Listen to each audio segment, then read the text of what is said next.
Hi, I am Kevin Devine, and this is Nirvana's In Utero. And it's probably, I am very bad at picking like my one favorite anything.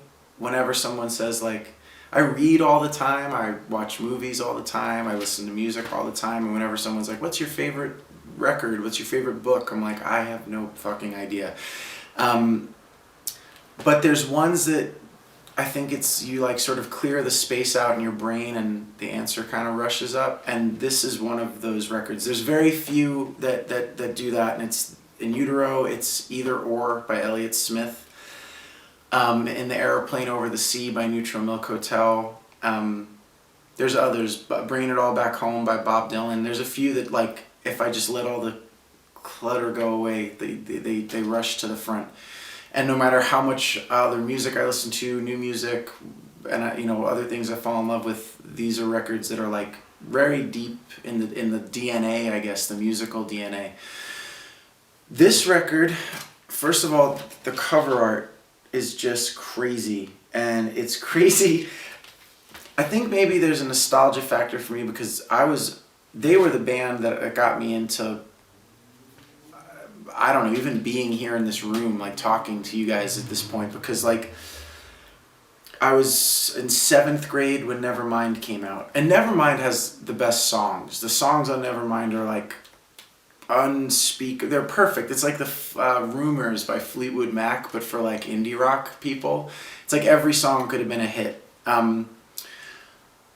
But it sounds like it was sort of made to be that. It's pretty slick compared to other like the Pixies or the Pavement or Sonic Youth. The sound is a little bit more slick, and it works with the songs. I don't dislike that, but by the time this record came out, I was like full-fledged, like Nirvana was the thing that I was in love with music before Nirvana, and I knew I was like writing songs and playing in like stupid little bands with my friends, but this was theirs was the band that was like, oh, I want to be in a band like that, and then that music got me into like punk rock and hardcore and better indie rock music, like, and got me into popular bands that I hadn't paid attention to, like REM, that they talked about a lot and stuff, bands that I kind of wrote off, and then because they thought they were cool, I went back and was like, oh, this is really good. And I could draw a chain, I won't because it'll take forever, but from like Nirvana all the way to whatever I listen to now. Like Nirvana, eventually I think I got into Elliott Smith because it was like a more sophisticated musical version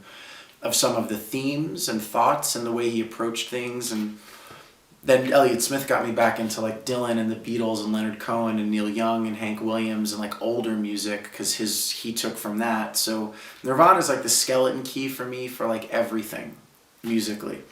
So In Utero, the cover art, the sound, it's just a crazy moment. The nostalgia thing is that it's a crazy moment that this was so popular, that this was like music that millions of people bought, because it's really weird. It's a really weird record. The cover art is a disemboweled or a see-through angel, anatomically correct woman.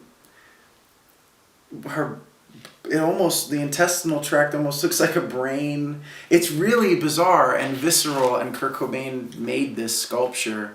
That's weird. That's really weird. And that it was like a pop record. Like this was the #1 album in America is really weird.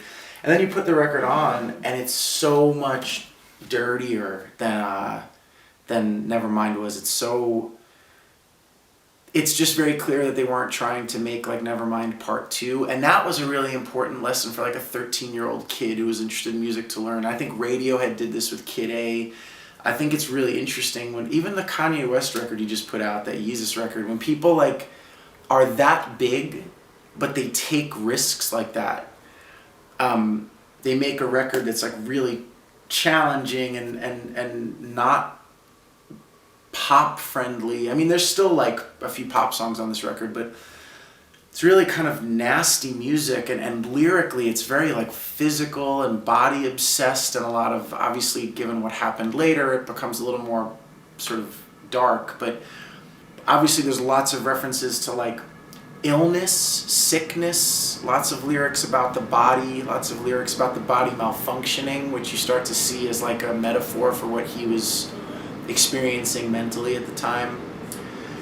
Steve Albini made this record, made a bunch of like Pixies records and Breeders records, and then a bunch of like punk rock and hardcore bands, and he played in a bunch of punk rock bands in Chicago, and his records always sound like just really, the drums sound massive and filthy, and the match of like Steve Albini and Dave Grohl was like, I still think 20 years later I'm still measuring like every drum performance on every record by the way the drums sound on that record, which is totally unfair to every other drummer, because Dave Grohl was a really much better drummer, I think, than he is a songwriter, but that's my opinion. But he just, that his drum performance on this record is like one of my favorite single instrument performances on any record by anybody ever. I just think he fucking kills it. And Kurt Cobain's voice, I feel like after they go on tour for this, and he's like a total junkie by this point, and he can really barely sing, and the live shows you hear from this period of time are very spotty, but the vocal performance on this record is just like, it's crazy. Like when he yells on this record, the way it's recorded, there's like a very short slapback reverb. It's like a very quick echo, and it makes it sound fucking nuts. Like his voice is just super raw, and it's like right here. Yeah, so I mean, I remember vividly buying this record. I bought it on cassette, and I remember going to my friend Mike Serro's basement in Brooklyn, New York, and listening to it in his basement, like lying on the couch. We were on two different couches listening, and I remember hearing the lyric, "You can't fire me because I quit," from Scentless Apprentice. And then there's another one that says, "Look on the bright side, suicide," from Milk It. I remember looking at, we were 14, and I remember looking at Mike and being like, yo, he's gonna kill himself. Like, this guy is gonna kill himself. And he was like, no, you know, it's just, that's the music, that's how they sing. And then of course he did, and it made all that stuff at the time. You're a kid, and you're like, you know, you make them these heroes, or you paint these like angel wings, ironically, on their backs, and you think their pain was this very pure, holy thing that needed to be, they couldn't live, and you get older, and I'm 7 years older now than I was when Kurt Cobain was when he died. He was 27, I'm 34. And you just think so differently about it. You're like, it's really unfortunate. Like he was a smart, sensitive guy. He made like incredibly challenging music acceptable in the mainstream.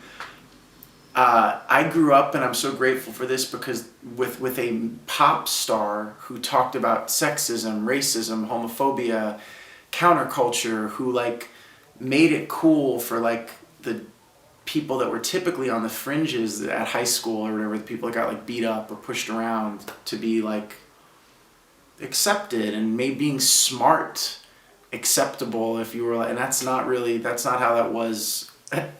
You know, most pop stars in that time frame were not, that was a shift. I feel like very lucky to have had that as a model, but as a person, you just wish this guy could have gotten out of his own way. You wish that someone around him would have been like, well, they couldn't have done anything. I've learned about drug addiction and alcoholism, and you can't make people do anything they don't want to do. And you just wish he had been in a place where he could have weathered the worst part and realized, like, it's not that bad, and it's not going to be that bad forever. And, you know, you wish this is someone who could have had some kind of therapy or some whatever, something, because the ending is so shitty for a 27-year-old guy with the world in his hand to be like, there's no escape, there's no way out, I'm going to kill myself and leave this little baby with this other very sick person. It's just a very shitty story, and very selfish, and not to be applauded, or not to be like made into this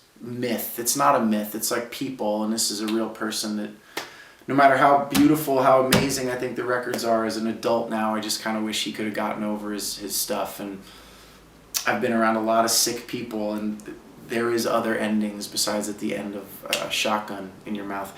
You wish someone could have, like Neil Young or someone had tried to talk to him and they were going to tell him, like, if you're this unhappy, stop doing it.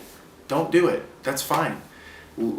Live and don't make records, or make records in your garage and don't put them out on a label, or do whatever you need to do that's going to make you happy.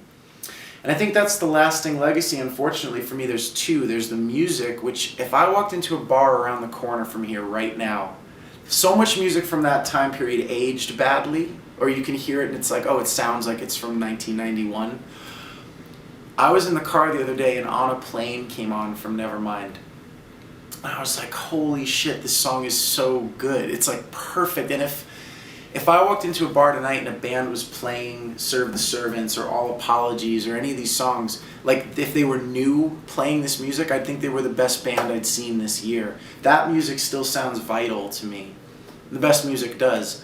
I think there's this other legacy, which is this sort of unfortunate stain, which is that this generation that I grew up in, you know, we were 13 and 14 or 10 or 15 or whatever, and our guy, our pop star, killed himself, you know, and I remember exactly where I was when I found that out, and so many people in my age group remember exactly where they were when they found that out, which is interesting because usually that's reserved for like heads of state or presidents or, you know, but these very big, these people that get into your life, and their band got into our lives. It wasn't, they pulled this magic trick that is so hard to pull, and I don't see it as often anymore.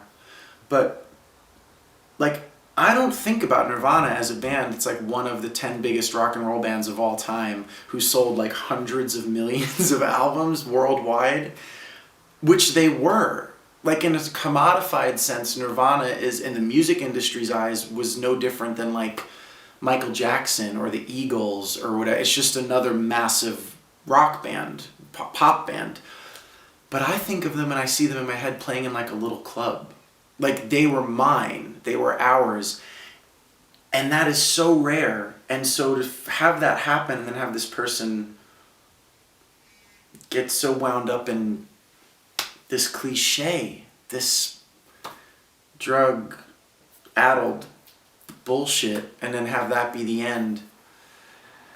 Unfortunately, that is a legacy as real as the beautiful records, you know, and you kind of wish that hadn't been the ending. I would be very curious to hear what weird-ass music Kurt Cobain would be making as a 45-year-old man. I don't think it would be pop music. I think he'd be making something very strange that probably only like 50,000 people might be buying his records now instead of, you know, 10 million. But the records speak for themselves, and the records and the live performances before he got too fucked up to be good live. But the live performances, were looking at them. I never got to see them.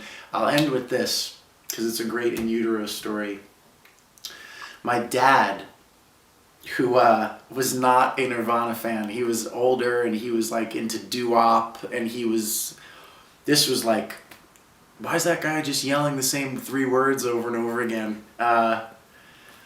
But when he killed himself, my dad called me at my brother John's house. My dad and my mom both called me. My mom's younger. She was like a hippie. And so she called and was like crying. And she was like, I remember where I was when John Lennon died, and this is like that for you, and I'm so sorry. It was really beautiful. And she was like, and I never understood how good he was. And now I'm watching the Unplugged and hearing all of those songs without all the noise. They're really great. He was really great, and I'm so sorry. My dad got on the phone and was like, you okay?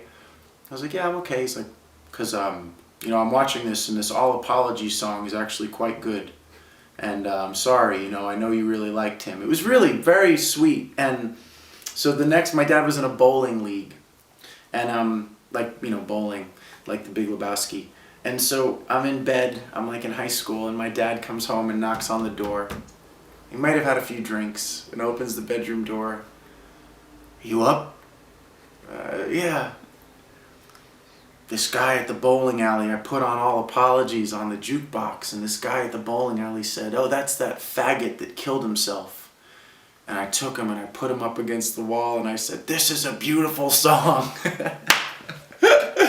And I think that's, like if Kurt Cobain could write a song that my dad could like and almost get in a bar fight in defense of how beautiful it is, that's the magic trick. That is my Kurt Cobain and my dad were very different people. And that's the magic trick, and that's how good the music was. And I was supposed to go see them play live when this record came out, and it was the night before high school was supposed to start, freshman year. My dad said I couldn't go because it was going to be too late and I had to go to school.